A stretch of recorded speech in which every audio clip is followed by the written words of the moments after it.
आपके अपने channel Dharmendra educational group में आप सभी का स्वागत है। आज की इस वीडियो में हम लोग NCERT book class 11th chapter 5 complex number समृद्ध संख्या का अध्ययन करेंगे। तो आइए देखते हैं हम लोग समृद्ध संख्या क्या होती है। समृद्ध संख्या वह संख्या होती है जिसमें दो भाग होते हैं, एक भाग वास्तविक होता है, दूसरा भाग काल्पनिक होता है। हम लोग पिछली कक्षा में वास्तविक संख्या और काल्पनिक संख्या के बारे में पढ़ चुके हैं, तो यहाँ पर हम लोग उसकी चर्चा नहीं करेंगे। बस समृद्ध संख्या अगर मान लीजिए z is equal to x plus i y लिखा हुआ है, z is equal to x plus i y लिखा हुआ है, तो यहाँ पर x जो होगा वो किसी समृद्ध संख्या का वास्तविक भाग होगा। x क्या होगा? वास्तविक भाग होगा, अर्थात रियल पार्ट होगा। y किसी समृद्ध संख्या का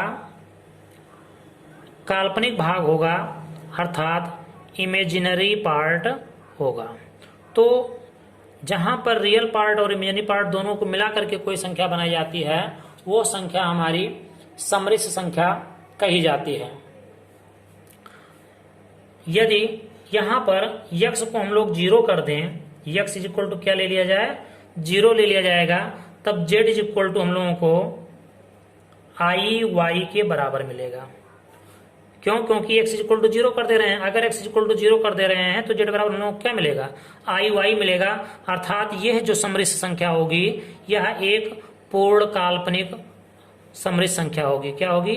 पूर्ण काल्पनिक समृद्ध संख्या होगी। और अगर यदि y इज इक्वल टू हम लोग 0 कर देते हैं तो z का मान हम लोगों को केवल x के बराबर मिलेगा। क्यों? क्योंकि इसमें अगर y इज इक्वल टू 0 कर देंगे तो i y दोनों 0 हो जाएगा। क्या बचेगा? z is equal to x बचेगा, जो कि पूर्ण वास्तविक समृद्ध संख्या कही जाएगी। पूर्ण वास्तविक समृद्ध संख्या कही जाएगी। कोई भी संख्या इस तरीके से हम लोग ले सकते हैं, जैसे z is equal to 3 plus 2i लिखा हुआ है, तो इसको हम लोग कह सकते हैं कि यह एक काल्पनिक, यह एक समृद्ध संख्या है। लेकिन अगर कहीं पर z इज इक्वल टू मान लीजिए 5 लिखा हुआ है, तब भी ये हमारी एक समृद्ध संख्या होगी। क्यों? क्योंकि इसमें y का पार्ट अर्थात इमेजिनरी पार्ट हमारा क्या होगा? 0 होगा। तो ये भी हमारी एक समृद्ध संख्या कही जाएगी। और अगर z इज इक्वल टू कहीं पर मान लीजिए 6i लिखा हुआ है, तो ये भी हमारी एक समृद्ध संख्या होगी। क्यों? क्योंकि यहाँ पर वास्तविक भाग जो है वो वास्तविक भाग 0 दिया गया है। जैसा कि अभी हम लोगों ने देखा, वह एक बार वास्तविक भाग को 0 करके और एक बार काल्पनिक भाग को 0 करके हम लोगों ने देखा। अब बात आती है, यहाँ पर हम लोग बात करते हैं इसके संयुग्मी की। इसका संयुग्मी, किसी कॉम्प्लेक्स नंबर का जो संयुग्मी होता है, कोई भी समृद्ध संख्या दी गई है तो उसका जो संयुग्मी होता है, अगर कोई समृद्ध संख्या मान लीजिए z is equal to x plus i y दिया गया है, तो इसका संयुग्मी हम लोगों को x माइनस आई वाई प्राप्त होगा। होता क्या है इसमें? किसी भी समृद्ध संख्या की संयुग्मी निकालने के लिए जो काल्पनिक भाग होता है उसका चिन्ह हम लोग बदल देते हैं। वास्तविक भाग के चिन्ह में किसी प्रकार का कोई परिवर्तन नहीं होता है, जबकि जो वास्तविक भाग होता है अर्थात जहां पर y होता है वो चिन्ह बदल जाता है। अगर वहां पर प्लस होता है तो वो माइनस में, और अगर माइनस होता है तो वो प्लस में बदल जाता है। तो यहाँ पर यदि z is equal to x plus i y दिया गया है, तो यहाँ पर हम लोग देख रहे हैं प्लस का चिन्ह है, तो इसका जो संयुग्मी होगा वो x माइनस आई वाई होगा। अगर z is equal to 3 minus 2i दिया गया है और इसका संयुग्मी निकालने की बात कही जाएगी, तो यहाँ पर हम लोग देख रहे हैं जो काल्पनिक भाग है उसके पहले माइनस का चिन्ह लगा हुआ है, तो वो बदल करके प्लस में बदल जाएगा। अर्थात z is equal to 3 plus 2i जो होगा वो 3 माइनस 2i का संयुग्मी होगा। तो 3 माइनस 2i का संयुग्मी क्या होगा? 3 प्लस 2i होगा। तो इस तरीके से कोई भी अगर मान लीजिए समृद्ध संख्या दी गई है तो उसका संयुग्मी हम लोग निकाल सकते हैं। फॉर एग्जाम्पल जैसे z is equal to 6i दिया गया है, इसका निकालना होगा तो केवल z is equal to minus 6i कर देंगे। क्यों? क्योंकि यहाँ पर इमेजिनरी पार्ट के पहले प्लस का चिन्ह है, और अगर प्लस का चिन्ह है तो वो माइनस के चिन्ह में बदल जाएगा। तो इस तरीके से किसी भी समृद्ध संख्या का हम लोग संयुग्मी निकाल सकते हैं। अब बात आती है कि कोई समृद्ध संख्या अगर दी गई है तो उस समृद्ध संख्या को हम लोग कैसे जोड़ेंगे अथवा कैसे घटाएंगे। किसी समृद्ध संख्या को जोड़ना और घटाने की बात होती है। तो अगर मान लीजिए हमारे पास कोई दो समृद्ध संख्याएं दी गई हैं, एक a बराबर दिया गया है 3 + 2i, एक b बराबर दे दिया गया है 6 - 2i।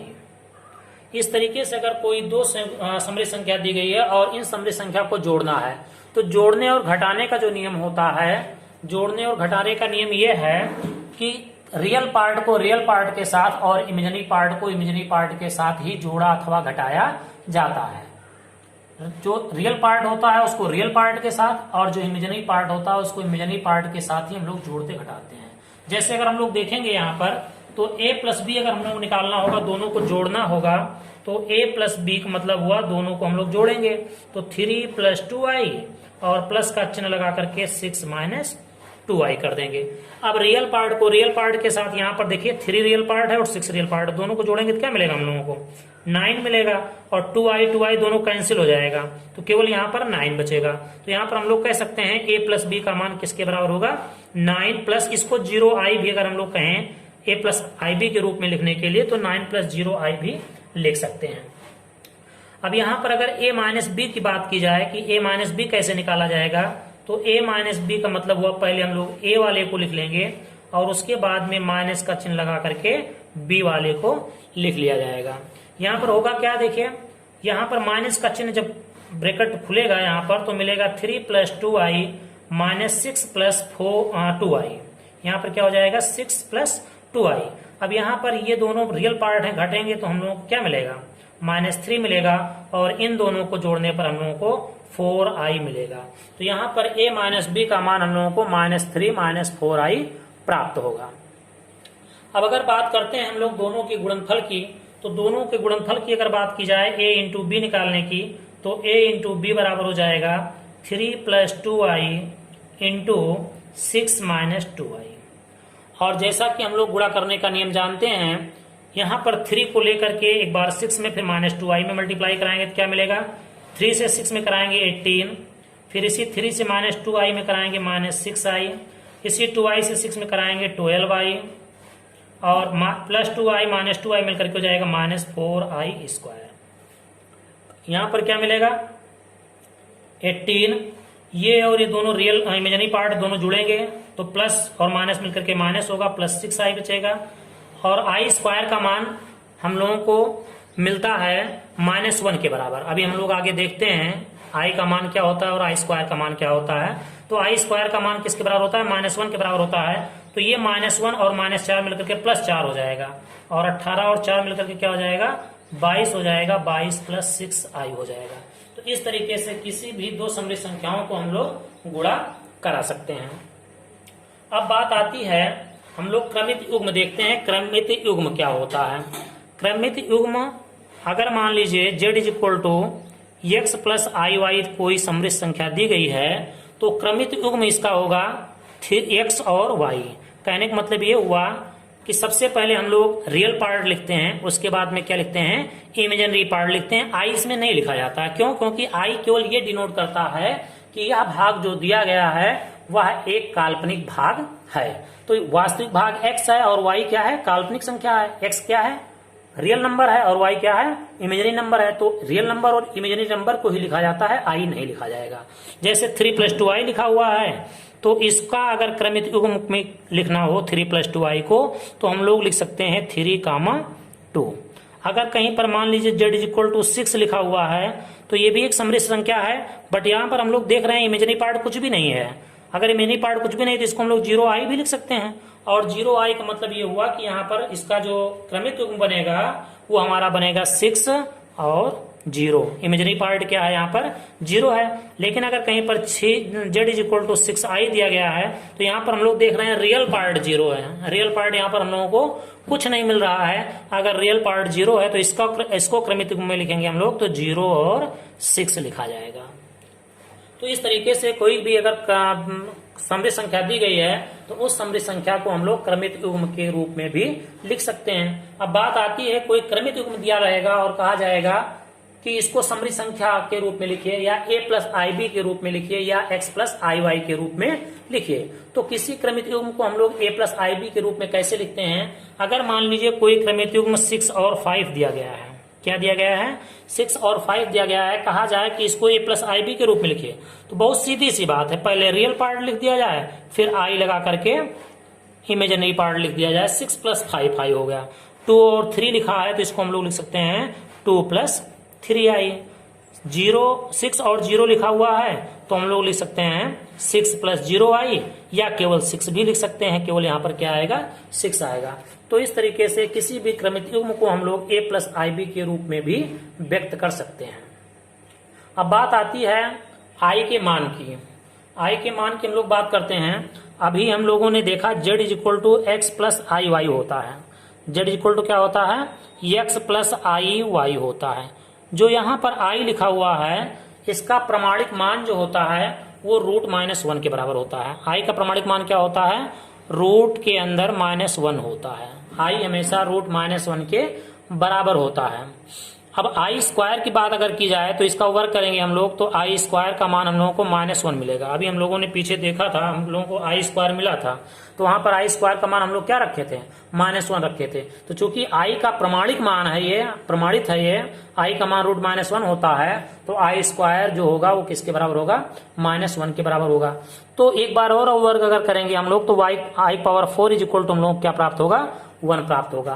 तो इसका मतलब ये हुआ कि अगर कहीं पर 1 हम लोगों को मिलता है तो उसकी जगह पर हम लोग आई की पावर 4 भी लिख सकते हैं, या कहीं पर हम लोगों को आई स्क्वायर मिलता है तो वहां पर हम लोग -1 भी लिख सकते हैं। तो इस तरीके से हम लोग अब एक्सरसाइज 5.1 पर चलेंगे और वहां पर कुछ प्रश्नों को हल करेंगे, देखेंगे कि किस तरीके से हम लोग वहां पर दिए गए पद का मान निकालते हैं। एक्सरसाइज 5.1 का क्वेश्चन नंबर 1 दिया गया है, यहाँ पर इसको हम लोगों को हल करना है। देखिए यहाँ पर * लगा हुआ है, अर्थात दोनों गुणा कराना है। तो दोनों गुणा कराने के लिए हम लोग क्या करेंगे? 5i, और अगर ब्रैकेट को हटाएंगे तो ये मिलेगा हम लोगों को -3/5। माइनस को अगर हम लोग पहले कर दें तो 3/5i हो जाएगा। यहाँ पर हम लोग देखेंगे ये 5 और ये 5 कैंसिल हो जाएगा, तो हम लोगों को मिलेगा -3, और i का गुणा होकर के क्या बनेगा? आई स्क्वायर बनेगा। और अभी हम लोगों ने देखा आई स्क्वायर का मान किसके बराबर होता है? आई स्क्वायर का मान जो है वो हम लोगों को -1 के बराबर मिलता है। आई स्क्वायर का मान किसके बराबर मिलता है? -1 के बराबर मिलता है।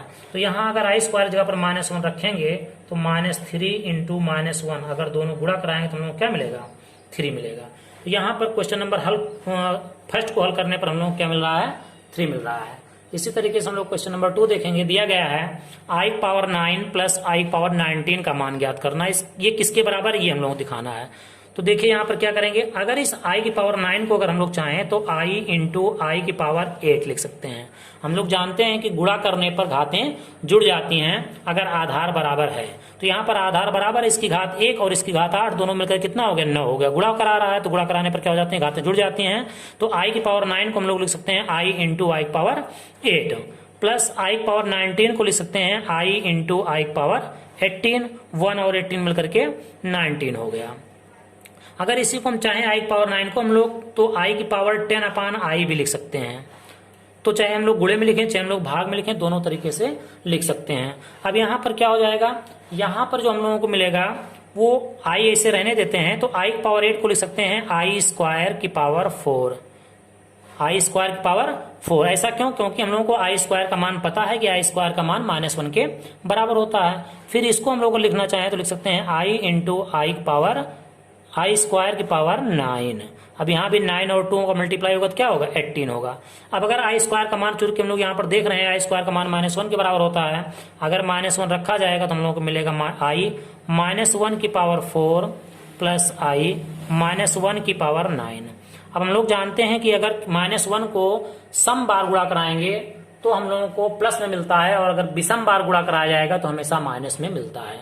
अर्थात अगर -1 को 4 बार गुणा कराएंगे तो हम लोगों को प्लस मिलेगा, i × 1 is equal to i, और यहाँ पर जब मल्टीप्लाई कराएंगे -1 को 9 बार तो हम लोगों को माइनस में मिलेगा। तो ये मल्टीप्लाई करा करके i -i, और i से i जब कैंसिल होगा तो हम लोगों को क्या मिल जाएगा? 0 मिल जाएगा। तो यहाँ पर हम लोग देख रहे हैं कि इसको सॉल्व करने पर हम लोगों को क्या मिल रहा है? 0 मिल रहा है। नेक्स्ट क्वेश्चन हम लोग देखेंगे। दिया गया है आई की पावर -13, क्वेश्चन नंबर 3 है, आई की पावर -39 दिया गया है। तो यहाँ पर माइनस में लिखा हुआ है, तो सबसे पहले हम लोग क्या करेंगे, इसके माइनस के चिन्ह को हटाते हैं। हम लोग जानते हैं कि अगर यहाँ पर 1/x लिखा हुआ है तो उस 1/x को हम लोग x की पावर -1 लिखते हैं। 1/x को क्या लिखते हैं, x पावर -1 लिखते हैं। इसका मतलब आई पावर -39 को हम लोग लिख सकते हैं 1/i की पावर 39 लिख सकते हैं। अभी जिस तरीके से हम लोगों ने इसको तोड़ा उसी तरीके से इसको भी तोड़ेंगे तो क्या होगा, आई को अलग करेंगे और आई की पावर क्या बनेगा, 38 बनेगा। अब 1/i और i की पावर 38 जो लिखा हुआ है उसको हम लोग लिख सकते हैं i² की पावर 19 इंटू 2 मिलकर क्या बनेगा, 38 बनेगा। अब अगर i² की वैल्यू हम लोग रखेंगे तो मिलेगा हम लोगों को -1 की पावर 19, और -1 को अगर 19 बार मल्टीप्लाई कराएंगे तो हम लोग क्या मिलेगा, माइनस में मिलेगा -1/i हो जाएगा। अब यहाँ पर हम लोग और सरल करने के लिए क्या कर सकते हैं, i से ऊपर नीचे गुणा करा देंगे। 1/i में अगर हम लोग i से ऊपर नीचे गुणा करा देंगे तो हम लोग मिलेगा -i/i², और i² का मान -1 होता है, तो -i/-1 दोनों मिलकर के यहाँ से माइनस माइनस कैंसिल होगा, तो हम लोगों को मिल जाएगा i। अर्थात i पावर -39 की वैल्यू हम लोग -1/i भी दे सकते हैं और i भी दे सकते हैं, दोनों आंसर हम लोग दे सकते हैं। आते हैं क्वेश्चन नंबर 4 पर। क्वेश्चन नंबर 4 दिया गया है 3 7 + 7i + i 7 + 7i। हम लोग क्या करेंगे, पहले 3 से मल्टीप्लाई कराएंगे, 3 से 7 में मल्टीप्लाई कराएंगे 21, 3 से 7i मल्टीप्लाई कराएंगे 21i, i से 7 मल्टीप्लाई कराएंगे 7i, और i से 7i मल्टीप्लाई कराएंगे 7i²। अब यहाँ पर i² का मान अभी हम लोग रखेंगे 21 + 21i + 7i, 21 और 7 मिलकर के हम लोग मिलेगा 28i, और i² की वैल्यू -1 होती है इसलिए 7 में मल्टीप्लाई होगा तो -7 हो जाएगा। 21 में से 7 घटेगा तो हम लोगों को बचेगा 14 + 28i मिलेगा। अब अगर चाहें तो यहाँ से हम लोग 14 कॉमन भी ले सकते हैं, क्योंकि 14 दोनों भाग में है, तो 14 अगर कॉमन ले लेंगे तो हम लोग मिलेगा 1 + 2i। तो यहाँ पर क्वेश्चन नंबर 4 को हल करने पर हम लोग मिलेगा 14 1 + 2i। इसी तरीके से हम लोग नेक्स्ट क्वेश्चन पर आते हैं। दिया गया है 1 - i -1 + 6i। तो यहाँ पर हम लोग क्या करेंगे, देखिए ब्रैकेट अगर हम लोग हटाते हैं तो 1 - i, और माइनस से जब -1 मल्टीप्लाई होगा तो +1 मिलेगा, और इस माइनस से जब 6i में मल्टीप्लाई होगा तो माइनस में हम लोगों को 6i मिलेगा। यहाँ पर क्या हो जाएगा, देखिए 1 और 1 रियल पार्ट और रियल पार्ट अभी हम लोगों ने पढ़ा कि जोड़ते समय हम लोग क्या करते हैं, रियल पार्ट को रियल पार्ट के साथ और इमेजिनरी पार्ट को इमेजिनरी पार्ट के साथ ही जोड़ा अथवा घटा सकते हैं। तो यहाँ पर 1 और 1 को जोड़ेंगे तो 2, ये रियल पार्ट है, और इमेजिनरी पार्ट को इमेजिनरी पार्ट के साथ जोड़ेंगे तो -i - 6i मिलकर के हम लोगों को मिलेगा -7i। तो यहाँ से हम लोगों को मिल जाएगा 2 - 7i। नेक्स्ट क्वेश्चन है 6 नंबर 1/5 + i × 2/5 - 4 + i × 5.2। यहाँ भी हम लोग करेंगे तो क्या, देखिए 1/5 + i × 2/5 माइनस से मल्टीप्लाई कराएंगे तो -4, और माइनस से मल्टीप्लाई कराएंगे तो इसमें भी माइनस से मल्टीप्लाई हो जाएगा i × 5.2। अब रियल पार्ट को रियल पार्ट के साथ अगर जोड़ेंगे 1/5 - 4 करेंगे तो हम लोग को मिलेगा 1/5 में से अगर 4 को घटाएंगे तो देखिए 1 - 20/5 मिलेगा, 1 - 20 करेंगे तो हम लोग को मिलेगा -19, -19/5 मिल जाएगा। और अगर यहाँ पर i 2/5 में से -5.2 घटाएंगे तो यहाँ पर हम लोग को मिलेगा -21/2, -21/10 मिलेगा, -21/10 i प्राप्त होगा। अर्थात यहाँ पर इसको और इसको जोड़ने पर हम लोगों को -19/5 और इसको जोड़ने पर हम लोगों को -21/10i प्राप्त होगा। नेक्स्ट क्वेश्चन दिया गया है 1/3 + i × 7/3 + 4 + i × 1/3 - 4/3 + i। देखिए सबसे पहले यहाँ से ब्रैकेट हम लोग हटाएंगे तो क्या मिलेगा, 1/3 + i × 7/3 + 4 + i × 1/3, माइनस से माइनस मल्टीप्लाई होगा +4/3, इस माइनस से इसमें मल्टीप्लाई होगा तो हम लोगों को मिलेगा -i। अब अगर रियल पार्ट को इकट्ठा किया जाए तो रियल पार्ट क्या है, 1/3 + 4 + 4/3। अगर इसको जोड़ा जाए 1/3 और +4, 1/3 + 4 और +4/3 को जोड़ेंगे हम लोग तो यहाँ पर एलसीएम हम लोगों को 3 मिलेगा। तो 3 मिलेगा, 1 + 12 + 4, 12 × 4 = 16, 16 × 1 17, अर्थात यहाँ पर हम लोगों को 17/3 प्राप्त होगा। रियल पार्ट को जोड़ने पर क्या मिलेगा? 17/3। और अगर इमेजिनरी पार्ट की बात की जाए तो 7/3, 1/3 जोड़ेंगे 8/3 और -1 करेंगे तो हम लोग को मिलेगा 5/3। तो यहाँ पर हम लोग मिल जाएगा 5/3 i। अगला क्वेश्चन दिया गया क्वेश्चन नंबर 8, 1 - i का होल पावर 4। तो इसको अगर हम लोग लिखना चाहें तो लिख सकते हैं 1 - i का होल स्क्वायर का होल स्क्वायर, 2 दूना 4 हो गया। अब अगर इसका हम लोग चूंकि a - b का होल स्क्वायर हम लोग जानते हैं, a - b का होल स्क्वायर इसमें लगाएंगे हम लोग तो 1 का स्क्वायर 1 आएगा, i का स्क्वायर करेंगे तो i स्क्वायर मिलेगा, माइनस में 2i मिलेगा। a - b का whole square a square plus b square minus 2ab का होल स्क्वायर बन गया। अब हम लोग जानते हैं कि i स्क्वायर का मान कितना होता है? -1 होता है। अभी हम लोगों ने देखा i स्क्वायर का मान कितना होता है? -1 होता है। तो 1 - 1 हो गया i स्क्वायर की जगह पर, -2i का होल स्क्वायर हो गया। अब यहाँ पर 1 से 1 कैंसिल होगा तो बचेगा -2i का होल स्क्वायर। अब इसका करेंगे तो मिल जाएगा 4i स्क्वायर, और हम लोग जानते हैं i स्क्वायर की वैल्यू -1 होती है, तो 4 × -1 हम लोगों को प्राप्त होगा -4। तो इस तरीके से हम लोगों ने एक्सरसाइज 5.1 के क्वेश्चन नंबर 8 तक आज इस वीडियो में हल किए हैं। नेक्स्ट वीडियो में हम लोग इसी के आगे हल करेंगे। Thank you all of you watching for this video.